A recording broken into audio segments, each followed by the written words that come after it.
came here thinking you needed tactics. And you do. But more than that, you needed a frame, a way of understanding what has been happening to you that removes the confusion and installs clarity in its place. The confusion was the weapon. They manufactured it intentionally. Chaos close enough to the target keeps them reactive, keeps them justifying, keeps them too busy defending the last attack to see the next one forming. The moment you see the board, the actual board, not the peace-level chaos they engineered, the confusion lifts. And what replaces it is not anger. Anger is still a leash. What replaces it is the particular calm of someone who has just understood the rules of a game they are no longer willing to lose. Stop showing up. Start building. The game didn't end. You just changed who's playing it. And the version of you that steps onto that board now, unreadable, patient, indispensable, and completely done performing for people who were never in your corner, is someone they never saw coming. Because they were too busy studying someone you used to be. That person is gone. This one doesn't explain himself. Trick number 9. Build your alliances in silence. While they were constructing their coalition against you, you made one error that compounded everything else. You went alone. You processed internally, or with one trusted person, while they were already out there building consensus. Not loudly, not obviously, but steadily, the way water moves through stone. That ends now.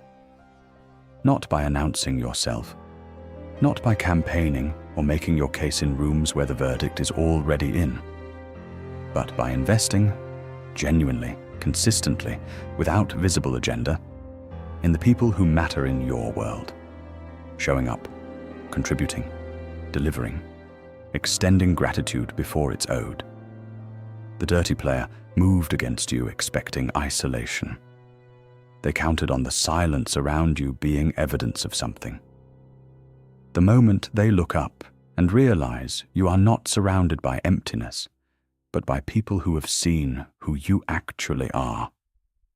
Over time, under pressure, in small moments that no one staged, the entire architecture of their strategy begins to fracture. They planned for a solo opponent.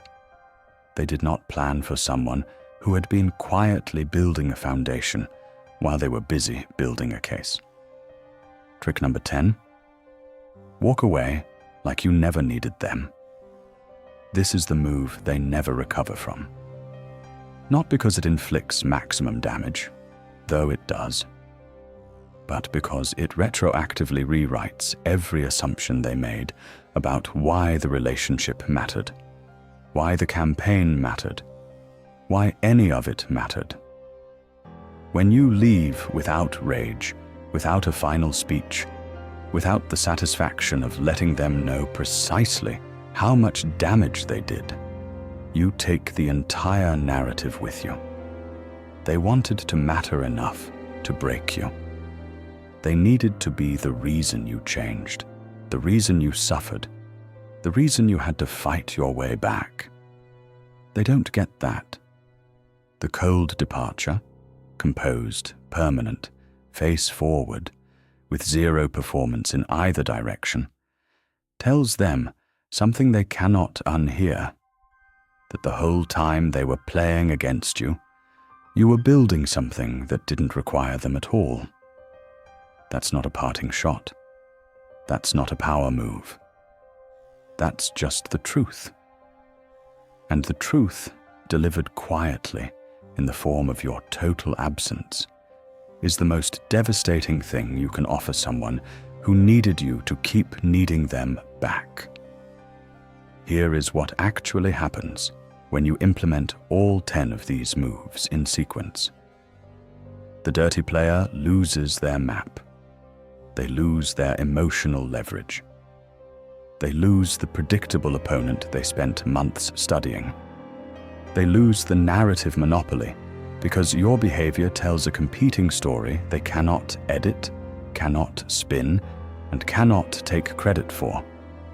They lose the energy of your reaction, which was fueling the whole campaign. And eventually, and this is the part they never recover from, they lose the audience. Because people are watching two versions of you. The one described in whispers, and the one operating daily in the world, quietly, without desperation, without collapse, without so much as a sideways glance at the fire they lit. Behavior is public. Behavior is patient. And eventually, behavior wins every time. Trick number 6. Information asymmetry. They know everything about your emotional reactions. They know who you trust. They know what you want. They know your timeline and your fears and the version of yourself you're most insecure about. They have been collecting data on you since the beginning, probably before you knew this dynamic existed. Now ask yourself with complete honesty, what do you actually know about them? If the answer is not much, you have been playing defense in a game that rewards offense. Starting now, you collect. Not aggressively, not visibly. You simply begin paying a different quality of attention. What do they do when they feel threatened? Who do they pull toward when they're losing ground? Where do their own insecurities live? The ones they work hardest to hide. What do they need that they can't get anywhere else? You expose nothing of yourself. You explain nothing. But you observe everything. You remember everything. And you file it away with the patience of someone who knows the moment will come. Because it will. And when it does, you will know exactly where to press. And they will have no idea how long you've been standing there, waiting. Trick number 7. Elevate your value until betrayal looks stupid. Nietzsche wrote that the prince who is genuinely indispensable does not need to fear betrayal, because the cost of betrayal to the betrayer exceeds any benefit they could gain. This is not about making yourself liked. Liked is fragile. Liked depends on their mood and their needs, and the shifting winds of whatever narrative they're running. This is about making yourself necessary. Deepen your expertise until you are irreplaceable in your domain. Build your reputation with people who have no stake in the Dirty Players campaign. Become the person in the room who brings something that cannot be easily replicated, substituted, or discredited by a whisper campaign. When you do this correctly, when your output speaks loudly enough and your network is wide enough, the Dirty Players' attack begins to work against them. Because now, the people they're trying to recruit are people who have already seen what you produce. And aligning against someone visibly capable, visibly composed, and visibly ascending requires a level of certainty that a whisper campaign cannot sustain. You haven't said a word in your own defense. You've simply become someone that smart people are moving toward. And the contrast does the work you never had to do yourself. Trick number 8. Break their mental model. The Dirty Player has constructed a detailed psychological profile of you. It tells them how you will respond to pressure. It tells them what you're willing to sacrifice and what you'll protect at all costs.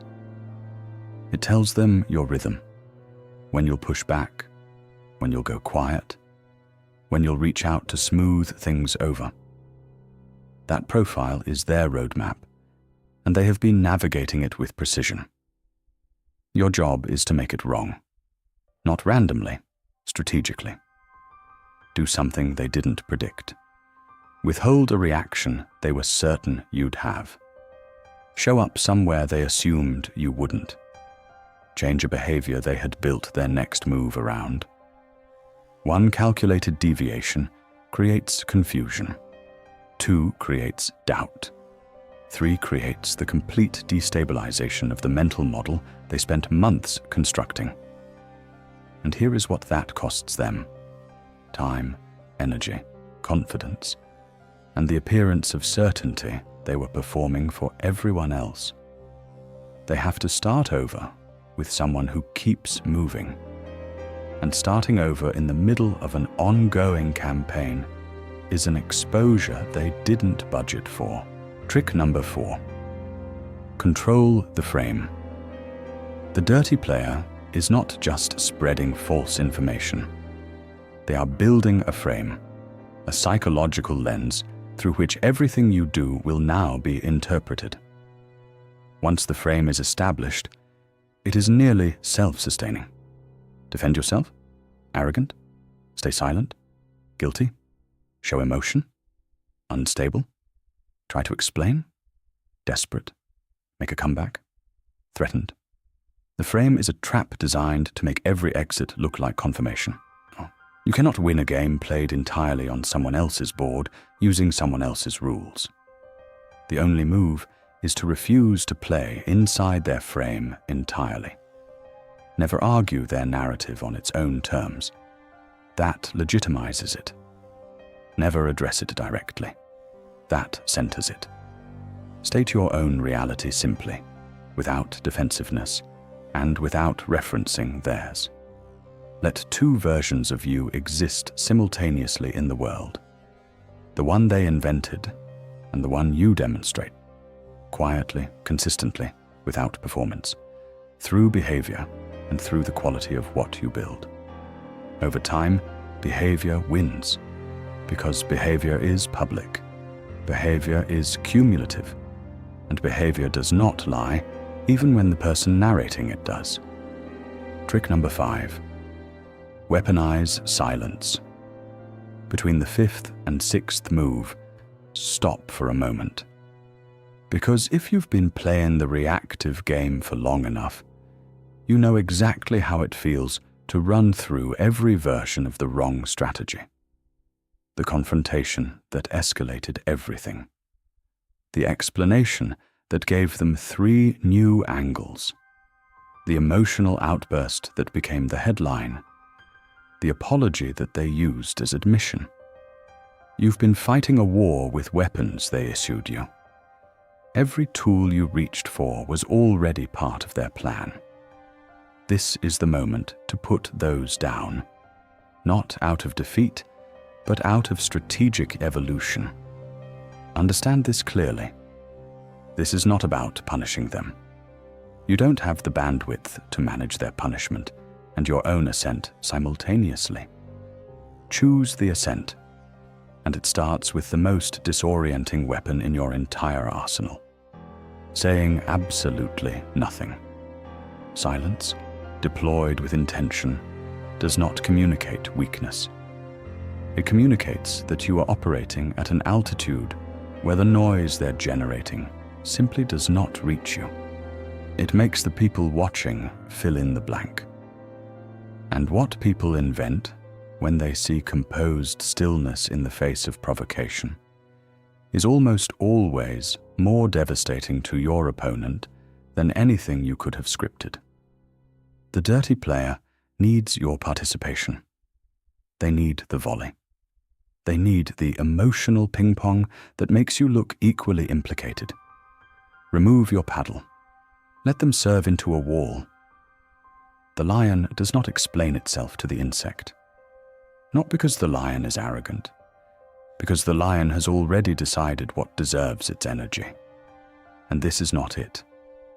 Become unavailable for the performance they need you in. Become boring to attack.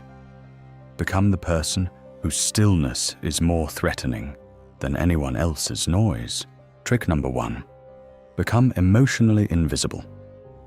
Right now, The dirty player has a detailed map of your emotional landscape. They know what makes you defensive. They know what makes you erupt.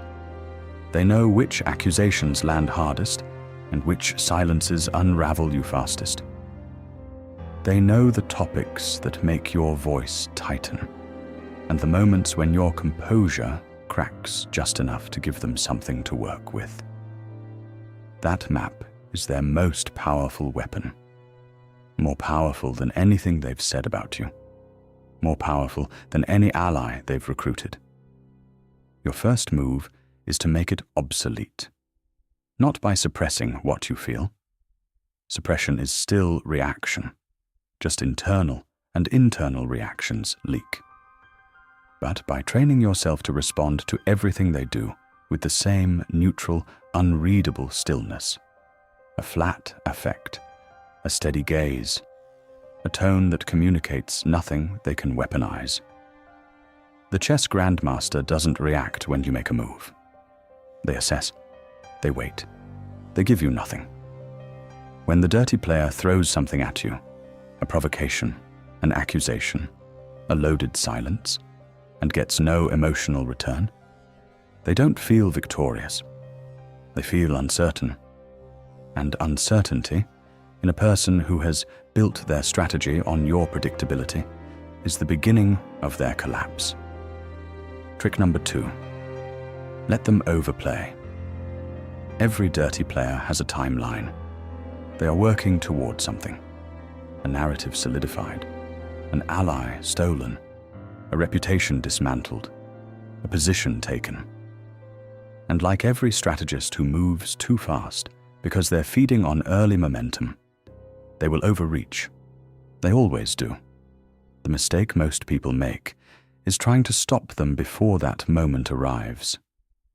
Jumping in to correct the record, to defend the relationship, to expose what's happening before it gets worse. But you can't stop someone mid-execution without handing them a villain to point at. The moment you intervene loudly, you become the aggressor in their story. Instead, step back. Widen your view. Watch the board, not just your piece. A sniper doesn't fire when the target is moving through a crowd. They wait for the open field. Give the dirty player enough rope and enough silence, and they will construct the very case against themselves that you could never have built. Their overreach will expose their motive. Their aggression, unchecked, will become visible to the very people they were counting on. Strategic patience is not passivity. It is the most aggressive move on the board, because it forces them to keep playing a game where every move they make is now a move against themselves. Trick number 3. Mirror and withdraw. Here is the architecture of psychological leverage. People want what they cannot fully have. If the dirty player has been working against you, it is partly because they still want something from you. Your reaction, your respect, your collapse, your continued presence in their narrative as the defeated opponent. Mirror that. Reflect warmth, reflect normalcy. Create just enough connection, just enough engagement that they feel a false sense of security. And then, without announcement, without drama, without a speech they can screenshot and circulate, begin the slow withdrawal. Not a confrontation, not a goodbye, just a gradual, measured reduction in access, in engagement, in the energy and attention you send in their direction. What you are manufacturing is a vacuum, and the human psyche cannot tolerate a vacuum from someone it expected to remain constant. When someone feels you pulling away without being able to explain why, they begin to question everything they thought they knew. That question is destabilizing in ways that no direct confrontation ever could be. And you created it without saying a single word. Someone is lying about you right now, not to your face. They're too smart for that. They're doing it in rooms you're not in, to people you trust, with a smile that looks like concern. They've reframed your competence as arrogance, your boundaries as aggression, your silence as guilt. And the worst part? They've been doing it long enough that some people already believe them. You can feel it, the slight shift in energy, the conversations that stop when you walk in, the way certain people look at you now like they're waiting for you to confirm something they've already decided, like you're already guilty of something that was never put to a vote. You didn't start this war. You didn't even know there was one until it was already halfway over.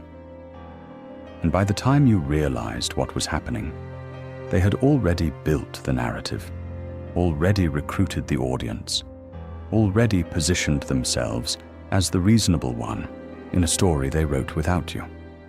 Most people at this point make the same catastrophic mistake. They react, they explain, they defend themselves with facts and good intentions, and the desperate hope that if they can just say the right words clearly enough, the truth will win. They send the message. They have the conversation. They lay out their case like a lawyer who doesn't realize the jury was bought before the trial began. They stay up at night rehearsing what they should have said. They over-explain to mutual friends. They try to be visibly better, visibly calmer, visibly more reasonable, as if the dirty player is watching and waiting to update their opinion based on new evidence. They're not. The dirty player is watching you scramble, and they are feeding on every single second of it. Because that's what they were counting on. Your reaction is their ammunition. Your explanation is their proof. Your emotional investment is the lever they've been waiting to pull. The more you defend, the more you confirm that you are exactly the kind of person who can be controlled by what other people think. And once someone knows that about you, they never stop using it. There is a different way. It does not come from therapy.